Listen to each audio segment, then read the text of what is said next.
680 BC.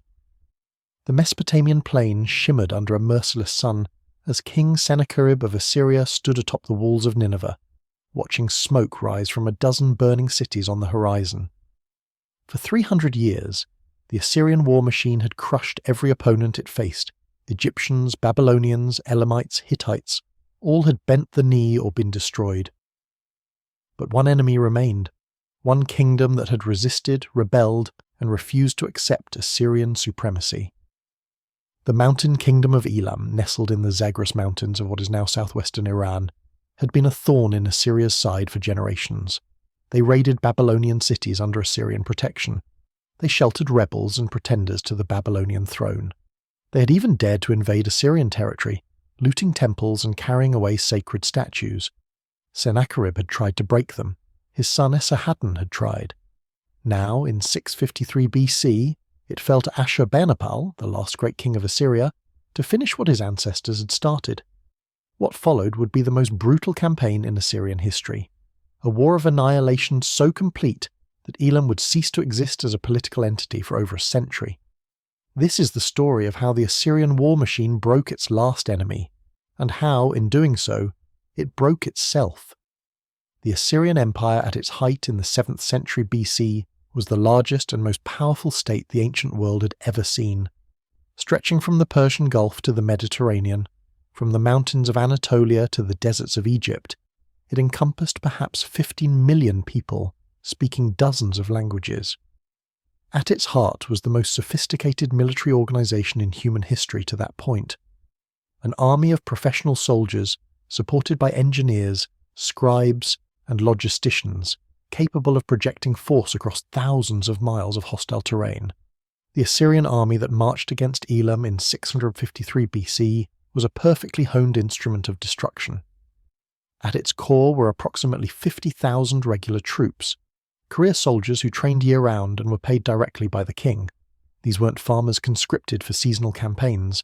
They were professional warriors whose entire lives revolved around warfare. The infantry formed the backbone, heavy spearmen wearing lamellar armour, layers of small bronze or iron plates laced together that could stop arrows and sword strikes. Each man carried a 9-foot spear, a short sword, and a dagger. They fought in tight formations, shields overlapping, spears projecting outward like the quills of a porcupine. Behind them stood the archers, thousands of bowmen carrying composite bows, weapons made from wood, horn and sinew laminated together to create spring-like power. These bows could punch arrows through armour at 200 yards. The archers themselves wore lighter armour and worked in pairs. One man held a massive shield while his partner fired from behind cover. This allowed sustained volleys even under enemy counterfire. The cavalry and chariotry provided mobility and shock. Assyrian cavalry were among the first true horsemen in warfare. Earlier armies had used chariots, but the Assyrians had mastered fighting from horseback. Each cavalryman wore scale armour and carried a bow or spear. They could ride circles around slower infantry, harassing flanks and cutting down fleeing enemies. The chariots, crewed by 3 men, driver, archer, and shield-bearer, served as mobile archery platforms and command vehicles. But what truly set the Assyrian army apart was its engineering capability. Every campaign was supported by specialized units of sappers and engineers. These men built siege engines, bridged rivers, constructed roads through mountains, and reduced fortified cities to rubble. Assyrian siege warfare was centuries ahead of its time. They had battering rams mounted on wheeled platforms and protected by leather-covered wooden frames. Siege towers that allowed archers to fire down into enemy fortifications. Mining operations that could undermine walls.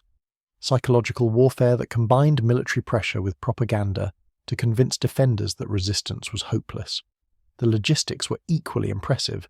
Assyrian armies moved with supply trains of thousands of donkeys and camels carrying grain, oil, wine, weapons, and replacement equipment. They established forward supply depots along invasion routes. They requisitioned supplies from conquered territories. They built fortified camps at the end of each day's march, complete with ditches, palisades, and organized streets. Every aspect of the operation was recorded by army scribes who traveled with the units.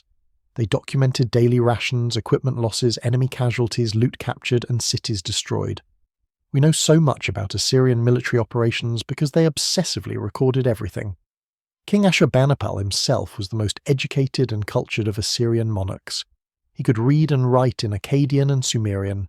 He collected thousands of clay tablets in his library at Nineveh, creating the ancient world's greatest repository of knowledge. He wrote poetry, studied omens, and patronized scholars. But he was also utterly ruthless when it came to enemies of Assyria. His inscriptions boast of brutalities that shock even by ancient standards, flaying captives alive and displaying their skins on city walls, impaling prisoners on stakes, cutting off hands, feet, noses, and ears, blinding defeated kings, building pyramids from severed heads. This wasn't random cruelty. It was calculated terror designed to convince potential rebels that resistance was pointless. The Assyrians understood that fear was a weapon as effective as iron. If cities surrendered immediately, they might be spared. If they resisted, the consequences would be so horrific that other cities would think twice before defying Assyria. Elam was different from most of Assyria's enemies. It wasn't a collection of city-states that could be picked off one by one. It was a centralized kingdom with a history stretching back more than 2,000 years. The Elamites had their own writing system, their own language unrelated to Semitic or Indo-European tongues, their own culture and religion. Their capital at Susa was one of the ancient world's great cities, with palaces, temples, and fortifications that rivaled anything in Mesopotamia. The Elamite kingdom controlled the mountain passes between Mesopotamia and the Iranian plateau. This made them wealthy from trade. Tin, lapis lazuli, and other precious materials flowed through their territory. The mountains provided natural defences that made invasion difficult. Previous Assyrian campaigns against Elam had achieved temporary successes but never permanent conquest. The Elamites would retreat into their mountains, wait for the Assyrians to leave, then return to raiding and rebellion. The immediate cause of Ashurbanipal's campaign was Elamite support for a rebellion in Babylonia. Babylon, though conquered by Assyria, remained culturally prestigious and politically restive. When Shamash-Shumukin, Ashurbanipal's own brother whom he had installed as king of Babylon, rebelled in 652 BC, the Elamites supported him. They sent troops, they provided supplies, they sheltered rebels. The revolt was eventually crushed, and Shamash-Shumukin died in the burning palace at Babylon. But the Elamite interference could not be forgiven. Ashurbanipal assembled an army for total war. This wouldn't be a punitive raid. It would be a campaign of annihilation. The invasion began in 653 BC. The Assyrian army, perhaps 60,000 strong with auxiliaries and support troops, marched east from the plains of Mesopotamia toward the Zagros Mountains. The initial phase involved crossing the Karen River and securing the lowland approaches to Elam. Assyrian engineers bridged the river using boats lashed together and covered with wooden planking. The army crossed in organized waves, cavalry first to secure the far bank, then heavy infantry, then the baggage train, finally the siege equipment. Elamite scouts watched from the hills but didn't contest the crossing. They were falling back to prepare defensive positions. The first major city to fall was Der, an Elamite fortress controlling the main road into the mountains. The Assyrians surrounded it with earthwork ramps built by thousands of labourers, pressed into service from conquered territories. Battering rams were wheeled up these ramps to pound at the walls. Archers on siege towers swept the battlements with arrows. Sappers dug mines under the foundations. The siege lasted 3 weeks. When the walls were finally breached, the Assyrian infantry poured through in a disciplined assault. Street fighting was vicious. The Elamites fought from rooftop to rooftop, but Assyrian training and numerical superiority prevailed. By nightfall, Der was in Assyrian hands. Ashurbanipal's inscriptions record the aftermath. The population was deported. The walls were demolished. The temples were looted and burned. The city's patron deity was carried away to Assyria as a captive god. This was standard Assyrian practice. Destroying a city's temples and taking its gods demonstrated that even divine protection couldn't save those who opposed Assyria. As the army pushed deeper into Elamite territory, resistance stiffened. The Elamites fought a defensive campaign, avoiding open battle where Assyrian numbers and discipline would dominate. Instead, they defended fortified positions, ambushed supply columns, destroyed wells and crops to deny the Assyrians resources. The terrain favoured defenders. Mountain passes could be held by small forces. Narrow valleys channeled attackers into killing zones. But the Assyrians had faced mountain warfare before. in Urartu to the north and in the Zagros foothills. They adapted their tactics. Cavalry screened the main army, hunting for ambushes. Engineers built fortified camps each night, protected from surprise attacks. Foraging parties were heavily guarded. Supply lines were maintained by leaving garrison forces in captured cities. The campaign's turning point came at the Battle of Tullis. An Elamite army under King Tumen made a stand in a mountain valley, hoping to stop the Assyrian advance. We know about this battle in extraordinary detail because Ashurbanipal had it depicted in a series of palace reliefs that survived to modern times. The Elamites had chosen their ground well, a narrow valley with steep sides that would prevent the Assyrians from using their superior numbers.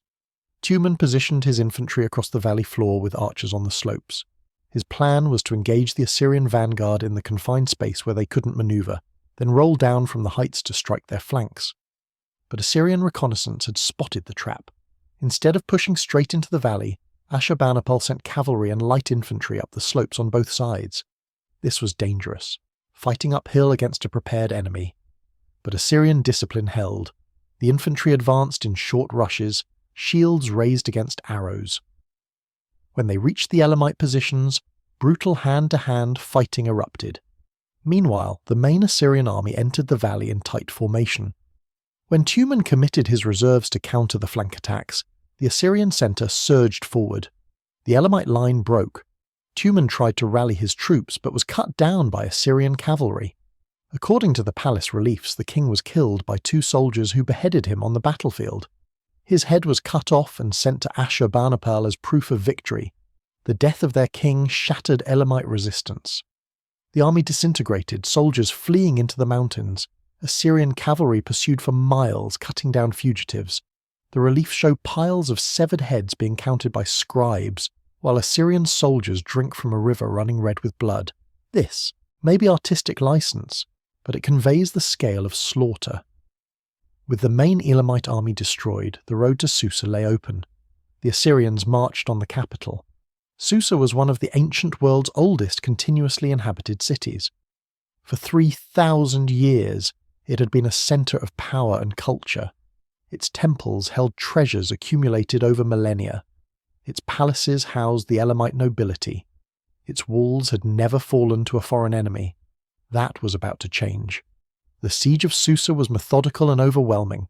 The Assyrians surrounded the city completely. Cutting off all supplies and reinforcements, they built massive earthwork ramps around the perimeter, positioning siege engines every few hundred yards. The defenders fought desperately. They launched sorties to burn siege equipment. They poured burning oil on attackers. They shot arrows day and night. But they were outnumbered and isolated. After weeks of constant bombardment, the walls were breached in multiple locations. The Assyrian assault was coordinated and brutal. Multiple columns attacked simultaneously, spreading the defenders too thin. By midday, Assyrian soldiers were fighting in the streets. By evening, the palace had fallen. What followed was systematic destruction on a scale that shocked even the ancient world. Ashurbanipal's inscriptions describe it with evident satisfaction. Susa, the great holy city, abode of their gods, seat of their mysteries, I conquered. I entered its palaces, I opened their treasuries where silver and gold, goods and wealth were amassed. I destroyed the ziggurat of Susa. I smashed its shining copper horns. I reduced the temples of Elam to naught. Their gods and goddesses I scattered to the winds. The tombs of their ancient and recent kings I devastated. I exposed to the sun, and I carried away their bones toward the land of Ashur. I devastated the provinces of Elam, and on their lands I sowed salt. This wasn't just military victory, it was cultural annihilation. The Assyrians looted everything of value. Temple treasures accumulated over centuries, royal archives containing the kingdom's records, sacred statues and religious objects. Even the bones of dead Elamite kings were dug up and carried away to prevent their spirits from finding rest. The symbolism of sowing salt on conquered land signified that the territory would never again support life or civilization. Whether this was literally done or was metaphorical, it expressed the totality of Elam's defeat. The destruction of Susa sent shockwaves through the region. Here was a kingdom that had stood for millennia, erased in a single campaign.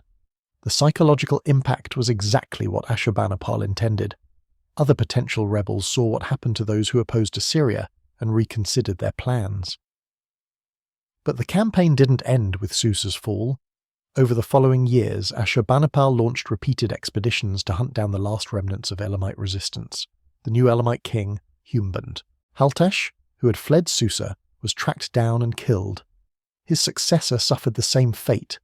One by one, Elamite cities were captured and destroyed. Madaktu, Dur-Untash, Hidalu. Each fell to Assyrian siegecraft. Each was looted and burned. The population was systematically deported.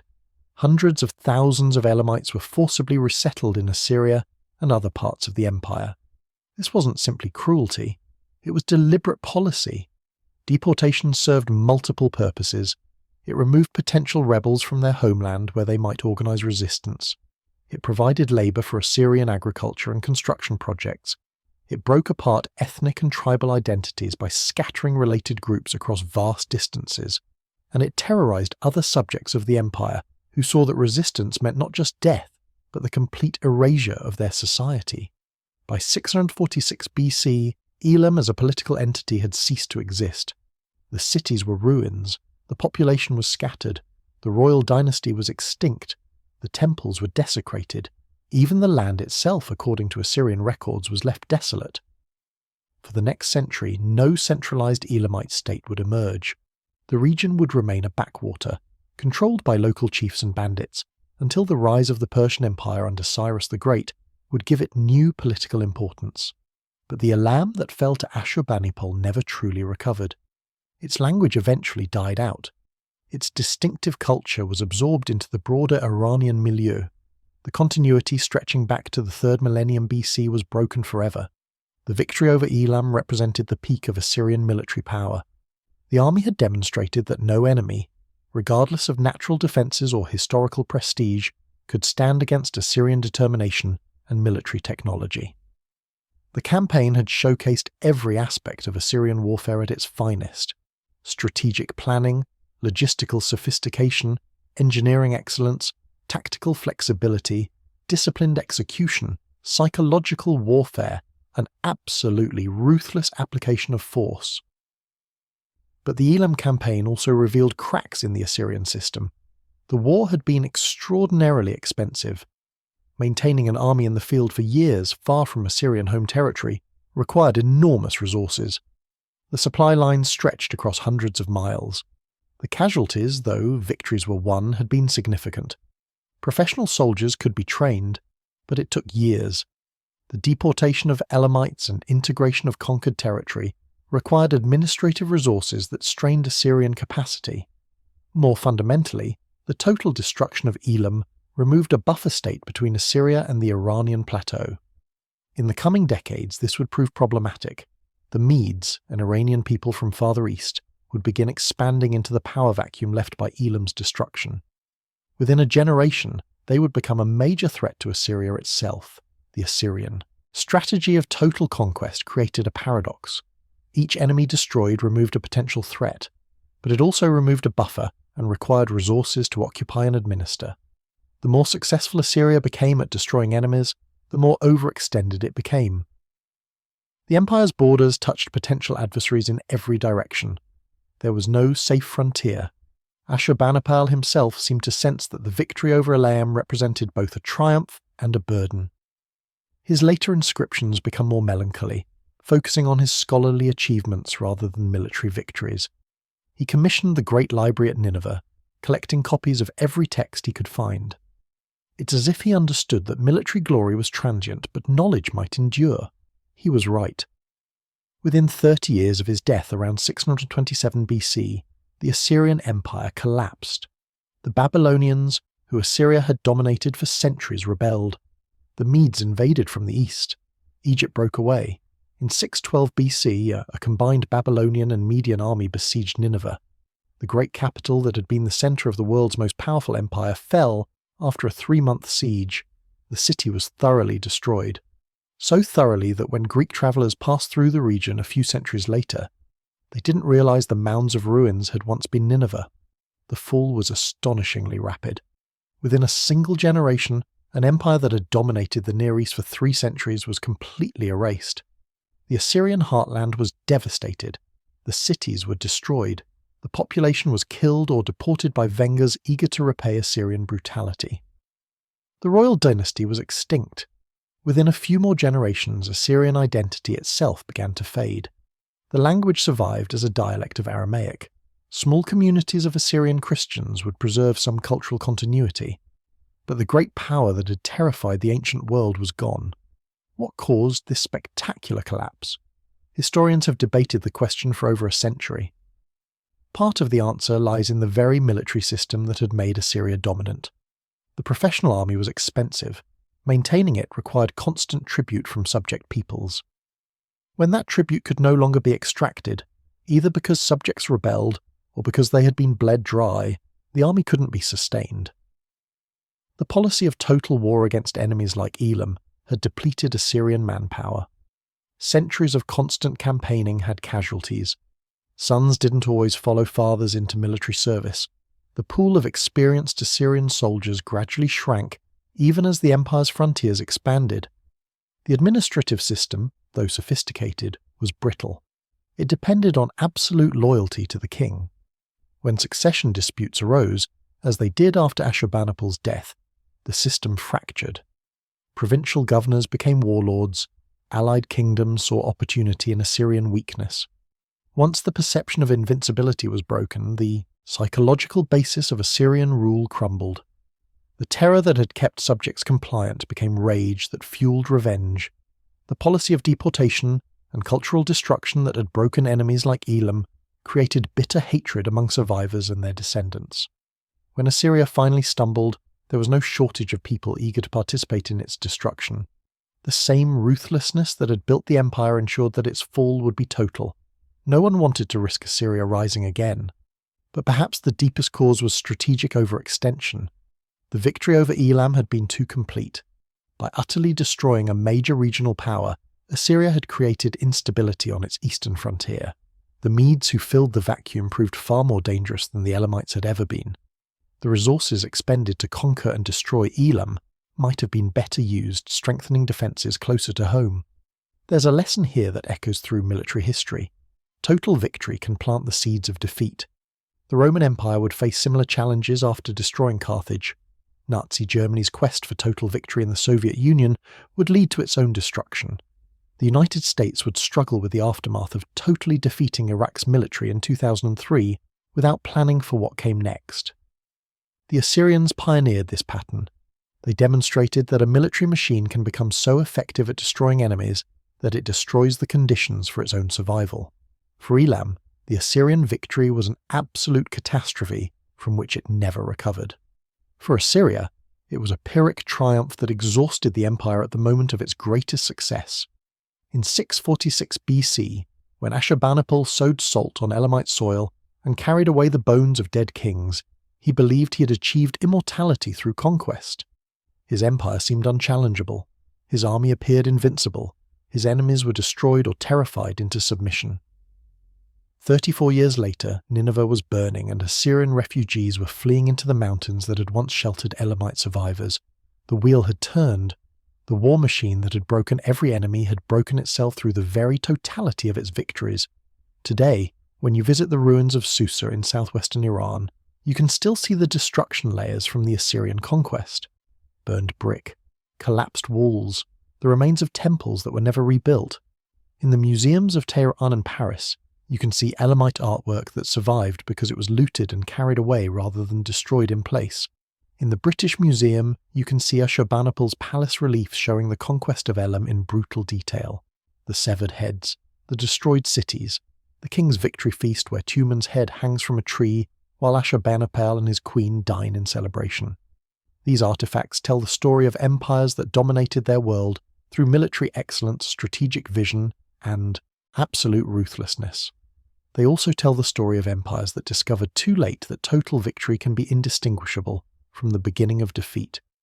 When the Assyrian war machine broke its last enemy, it had achieved something unprecedented in ancient warfare. It had completely destroyed a major civilization, erasing it so thoroughly that it never truly recovered. But in doing so, it had exhausted itself, overextended its resources, and created the conditions for its own spectacular collapse. The last great enemy was broken, but so was the breaker. The irony wasn't lost on the scribes who recorded these events in the final years of Assyrian power.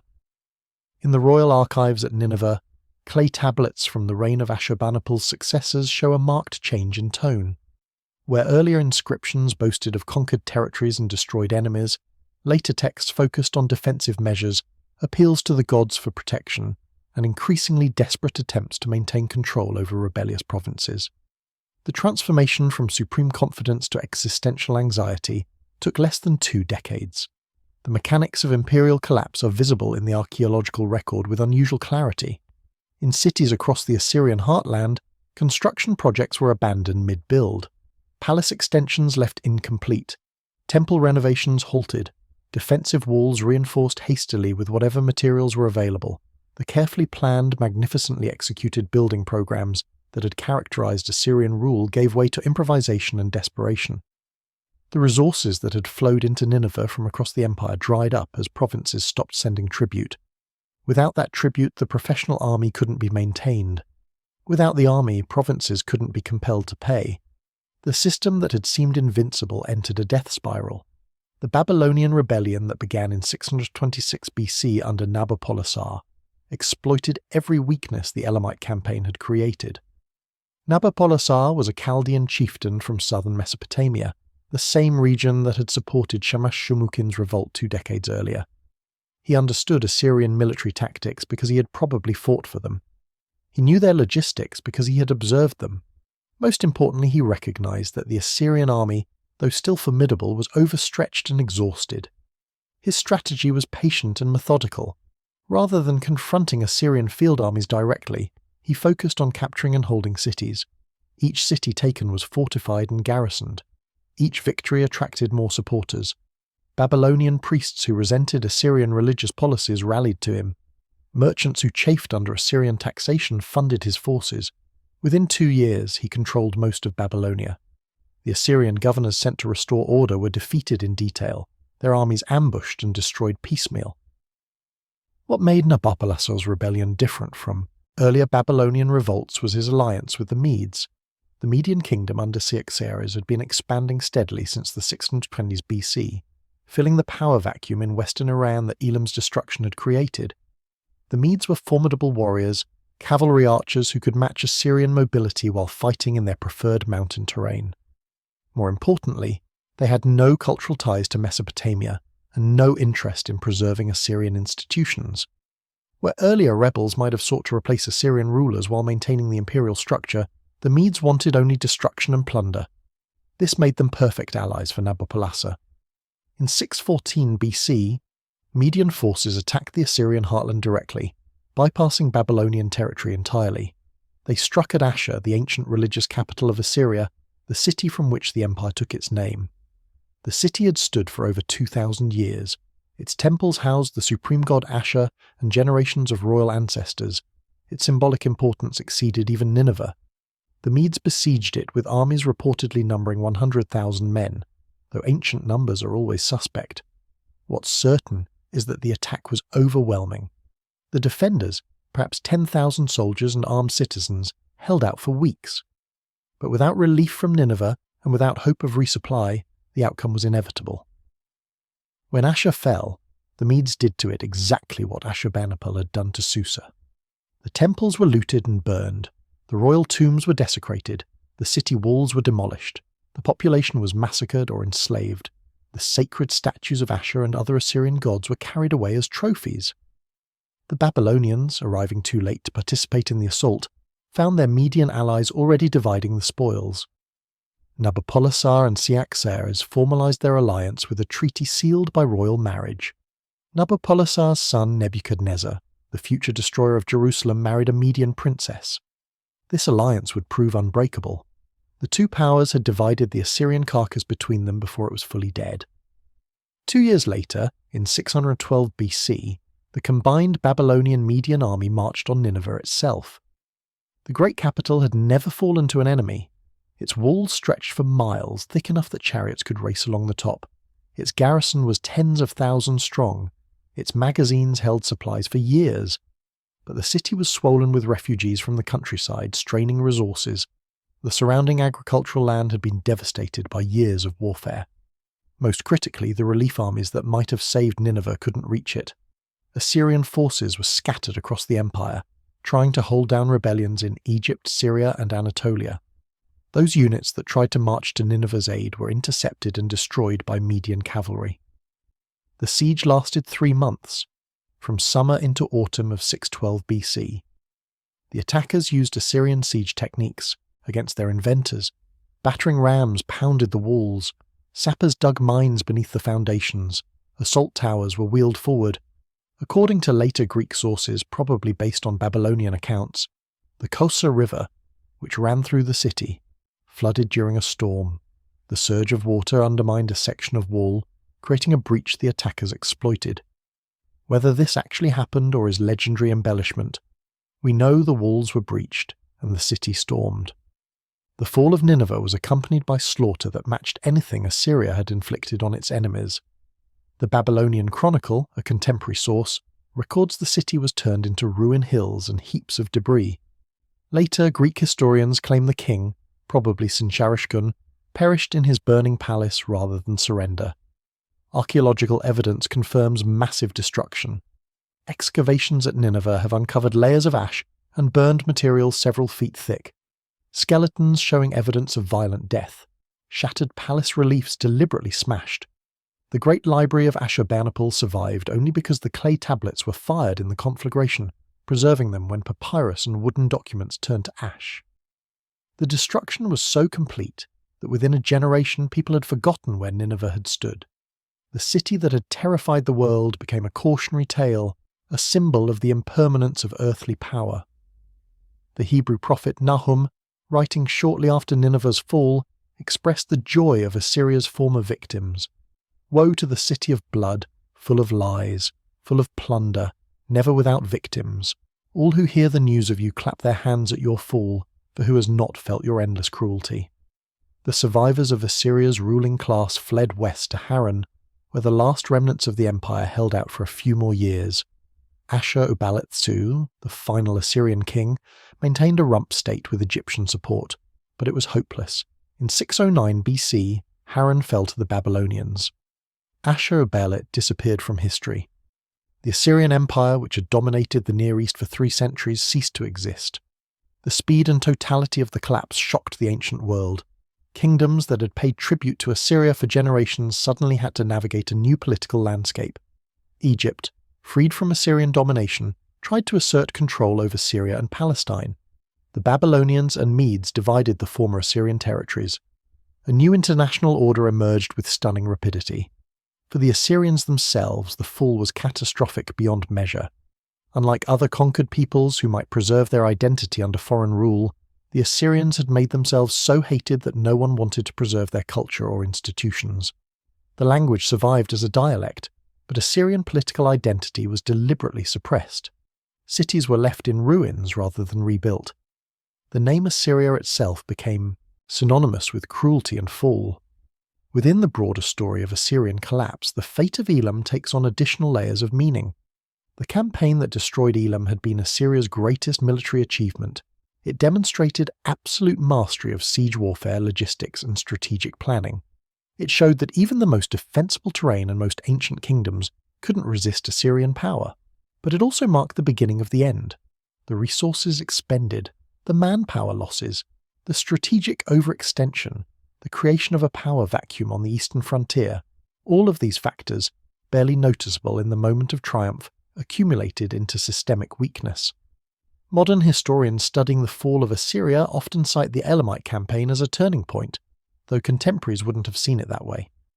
In 646 BC, with Susa in flames and Elamite resistance crushed, Ashurbanipal seemed to have secured Assyria's position for generations.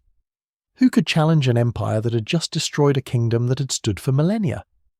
The answer, it turned out, was the peoples who emerged in the vacuum Elam's destruction created. The Medes, previously fragmented tribes on the Iranian plateau, coalesced into a unified kingdom partly in response to Assyrian pressure. Without Elam as a buffer and potential ally, these Iranian peoples had to organize more effectively for survival. The very success of Assyrian expansion forced their enemies to become more formidable. This pattern repeats throughout military history. Imperial expansion creates reactive coalitions. Rome's expansion into Gaul unified Celtic tribes that had previously fought each other. Napoleon's conquests prompted the coalitions that eventually defeated him. American power in the late 20th century created various forms of asymmetric resistance. The Assyrians were perhaps the first to experience this dynamic on a large scale. The archaeological record of Elam's destruction and Assyria's subsequent fall provides remarkable parallels. At Susa, excavations show violent destruction around 646 BC, followed by a long period of abandonment and poverty. The grand buildings weren't rebuilt. The population declined dramatically. The artistic traditions ceased. When Susa eventually recovered under Persian rule, it was as something new, not a continuation of Elamite civilization. At Nineveh, excavations show almost identical patterns dating to 612 BC. Violent destruction, abandonment. When the site was later occupied, the occupants were Arabs and Kurds who had no connection to Assyrian culture. They built modest structures on top of the ruins without apparently knowing or caring what lay beneath. Both Susa and Nineveh became tells, artificial hills created by millennia of human occupation, their layers preserving the story of rise and fall. The parallels extend to the written record. Elamite texts cease abruptly after 646 BC. The last Elamite royal inscriptions date to just before the Assyrian conquest. After that, silence. When writing returns to the region, it's in Old Persian, Aramaic, and Greek. The Elamite language survived in spoken form for centuries, but gradually died out, leaving only traces in later Persian. Assyrian texts cease just as abruptly after 612 BC. The royal inscriptions, chronicles, and administrative documents that had been produced continuously for centuries simply stop. The last Assyrian royal inscription is from Zinsharishkun, probably dating to just before Nineveh's fall. After that, the Assyrian voice falls silent. When we read about Assyria after 612 BC, it's through Babylonian, Persian, and Greek sources. The human dimension of these catastrophes is harder to reconstruct, but occasionally visible in details. At Susa, archaeologists found a hoard of precious objects hastily buried, presumably by owners hoping to return after the danger passed. They never did. The hoard remained buried for 2,600 years. At Nineveh, excavators found skeletons in positions suggesting they were killed while fleeing or fighting. One skeleton, found near a palace entrance, wore copper-scale armour and had a bronze sword at his side, perhaps a soldier making a last stand, perhaps a nobleman who took up arms when the walls were breached. We'll never know his name or story. The deportation records that Assyrians kept so meticulously document the human cost of their policies. Hundreds of thousands of people forcibly moved from their homelands, families separated, communities destroyed, ancient identities erased. The Elamites deported after 646 BC disappeared into the Assyrian population. Within a generation or two, their descendants would have spoken Aramaic, worshipped Mesopotamian gods, and forgotten their origins. The same fate awaited Assyrians themselves after 612 BC. Those who survived the massacres were absorbed into Babylonian and Median populations. Some maintained Assyrian identity, particularly those who converted to Christianity centuries later. But the continuity with the Great Empire was broken. One of the more haunting artifacts from this period is a clay tablet found at Nineveh in the ruins of Ashurbanipal's palace. It's a letter from an Assyrian official in a western province, written around 615 BC when the empire was clearly collapsing. The official reports that he can't maintain order, that cities are rebelling, that he has no reinforcements and dwindling supplies. He concludes by asking whether he should abandon his post or fight to the death. We don't know what answer he received, if any. The tablet survived because the palace burned before it could be filed or answered. That official's dilemma, caught between loyalty to a dying empire and the practical need to survive, must have been repeated thousands of times across the Assyrian world in those final years. The soldiers who had spent their lives enforcing Assyrian rule, the governors who had administered provinces, the scribes who had recorded, tribute and campaigns, the priests who had served Assyrian gods. As the empire crumbled, what did they do? Some surely fled, some fought, some tried to make accommodations with the new powers. Their individual stories are lost, but their collective tragedy is evident in the archaeological silence that descends after 612 BC. The strategic lessons of the Assyrian-Elamite conflict and Assyria's subsequent fall have echoed through military thought, though often unrecognized. The concept that total victory can be counterproductive, that utterly destroying an enemy can create worse problems, that overextension leads to collapse, these ideas appear repeatedly in military analysis. The Roman general Scipio Africanus, who defeated Carthage but argued against its total destruction, may have understood something the Assyrians didn't. His advice was ignored, Carthage was destroyed, and Rome did eventually overextend itself. The 19th century Prussian military theorist Karl von Clausewitz discussed the limits of victory and the dangers of pursuing absolute goals. His concept of the culminating point of victory, the moment when an advance becomes overextension, describes perfectly what happened to Assyria after the Elamite conquest. Modern military doctrine recognizes the problem of creating power vacuums and the need for post-conflict planning. These lessons were learned painfully over centuries. The Assyrians were among the first to teach them, though they learned too late to save themselves. There's also a lesson about the limits of terror as a tool of statecraft. Assyrian policy deliberately made enemies fear total destruction if they resisted. This worked brilliantly as long as Assyria appeared invincible, but when weakness appeared, fear transformed into opportunity for revenge. Every people the Assyrians had terrorized became a potential enemy eager to participate in their destruction. A policy based on sustained intimidation becomes catastrophically dangerous when the ability to intimidate fails. Modern authoritarian states have faced similar dynamics. When they appear strong, fear keeps populations compliant. But when cracks appear, pent-up resentment can fuel rapid collapse. The Shah's Iran, Soviet bloc states in 1989, various Middle Eastern dictatorships during the Arab Spring, all experienced versions of this pattern, create enough fear and hate, and eventually it rebounds catastrophically. The Assyrians wrote the template. The relationship between military excellence and strategic wisdom is another theme visible in this story. The Assyrian army was technologically advanced, superbly trained, brilliantly led, and strategically employed. By any military measure, it was one of history's great fighting forces. Yet strategic decisions, particularly the choice to pursue total destruction of enemies rather than sustainable dominance, undermined the army's tactical excellence. Having the best military isn't enough if strategic goals are flawed. This disconnect between tactical success and strategic failure is remarkably common. The German army in both world wars was arguably the finest fighting force of its era, yet Germany lost both conflicts due to strategic overreach. American military dominance in Vietnam and Afghanistan wasn't enough to achieve sustainable political goals. The Assyrians demonstrated that you can win every battle and still lose the war if your strategic framework is flawed. The economic dimension deserves emphasis. The Assyrian military system was expensive. Professional soldiers required pay, equipment, training, and support infrastructure. The engineering corps needed tools and materials. The logistics system needed animals, wagons, supplies, and forward depots. All of this required constant revenue. That revenue came from tribute and conquest. As long as conquest expanded the tax base faster than military costs increased, the system worked. But there's a limit to expansion.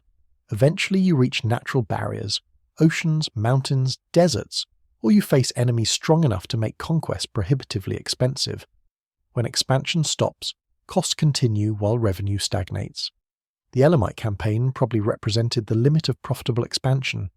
The loot from Susa was substantial, but the campaign's cost was enormous.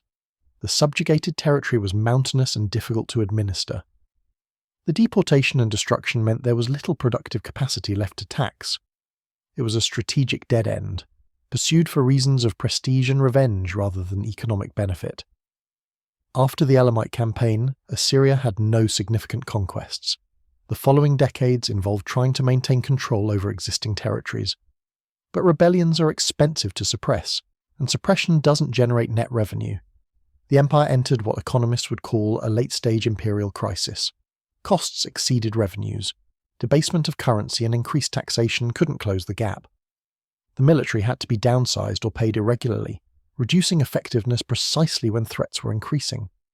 This economic squeeze contributed significantly to collapse. You can trace similar patterns in other empires. Late Rome struggled with exactly this dynamic. Late Imperial Spain, the Soviet Union. The economic fundamentals of sustaining a large military over extended time periods are unforgiving. Assyria hit those limits after the Elamite campaign exhausted its strategic reserves. There's a counterfactual worth considering. What if Ashurbanipal had pursued a different policy toward Elam? What if, instead of total destruction, he had imposed a client king, demanded tribute and moved on? Elam would have remained a buffer state. The resources spent on total conquest could have been used strengthening defences elsewhere. The manpower losses would have been lower, the strategic overextension less severe. The power vacuum that the Medes filled wouldn't have existed. Would this have saved Assyria? Probably not indefinitely. The systemic problems ran deeper than any single campaign, but it might have delayed collapse, bought time for reforms, or at least ensured a less catastrophic fall. We'll never know. What we do know is that the choice for total victory over sustainable dominance marked a critical turning point. The Assyrians chose annihilation and were themselves annihilated. The cultural memory of Assyria survived primarily as a cautionary tale. Hebrew prophets invoked Nineveh's fall as proof that tyranny eventually faces divine judgment. Greek historians used Assyria as an example of the impermanence of empires. Later empires measured themselves against Assyria's territorial extent while claiming to rule more justly. The library of Ashurbanipal, recovered by 19th century archaeologists, revealed a civilization of considerable sophistication and learning. But this nuance didn't change the dominant narrative. Assyria remained synonymous with militaristic cruelty and deserved destruction. This reputation, while containing truth, obscures important realities. The Assyrians weren't uniquely cruel by ancient standards. Their inscriptions boasting of atrocities served propaganda purposes and may have exaggerated actual practices. Other ancient empires committed similar acts but didn't document them as thoroughly. What made Assyria notable was the scale and efficiency of their violence, enabled by superior organization and technology. They industrialized warfare and terror in ways that prefigured modern total war. For Elam, the historical memory is even more fragmentary. Unlike Assyria, which at least survived in cautionary tales, Elam largely disappeared from historical consciousness. When European scholars began studying ancient Mesopotamia in the 19th century, they had to reconstruct Elamite history from Assyrian and Babylonian sources. The Elamite language was deciphered only gradually. The culture and achievements of this ancient civilization had to be painstakingly recovered from ruins and hostile sources. This near-total erasure represents perhaps the most complete victory any ancient power achieved over an enemy. Ashurbanipal wanted to erase Elam, and he largely succeeded. Yet the irony remains that Elam and Assyria suffered remarkably similar fates. Both were destroyed by enemies employing total war. Both had their capitals sacked and populations dispersed. Both disappeared as political entities. Both became archaeological sites rather than living cultures. The destroyer and destroyed ended up in the same place, ruins and memory. Modern visitors to Iraq and Iran can see the remnants of this ancient drama. At Nineveh, now part of Mosul, the walls and palace mounds are visible, though recent conflicts have damaged the site. At Susa, in southwestern Iran, excavations have revealed layers spanning 6,000 years of occupation, with the Assyrian destruction layer clearly visible. These sites, separated by hundreds of miles and destroyed decades apart by different enemies, tell the same story. The impermanence of power, the limits of military might, the costs of victory pursued without wisdom. Standing at either site, you can imagine the armies, sieges, destruction. You can picture the confident conquerors who thought they had secured eternal dominance. You can sense the hubris that preceded catastrophic fall. The final word should perhaps go to the archaeological record, which in its silence speaks volumes. In the ruins of Susa's royal palace, excavators found a cuneiform inscription from the reign of Shutruk-Nahunte, an Elamite king who conquered Babylon 500 years before Ashurbanipal. It boasts of his victories and proclaims his eternal fame. In the ruins of Nineveh's palace, excavators found inscriptions from Ashurbanipal boasting of destroying Susa and ensuring Elam would never rise again. Both inscriptions survived because they were baked into clay tablets. Both kings are long forgotten except by scholars. Both empires they claimed would last forever fell within decades. Both cities they ruled became abandoned mounds. The inscriptions remain, eternal testaments to the temporary nature of all human power. When the Assyrian war machine broke its last enemy, it achieved a military triumph unmatched in the ancient world. But in doing so, it exhausted the resources, overextended the capabilities, and created the vulnerabilities that led to its own total destruction. The breaker was broken, the destroyer destroyed. The wheel turned, as it always does,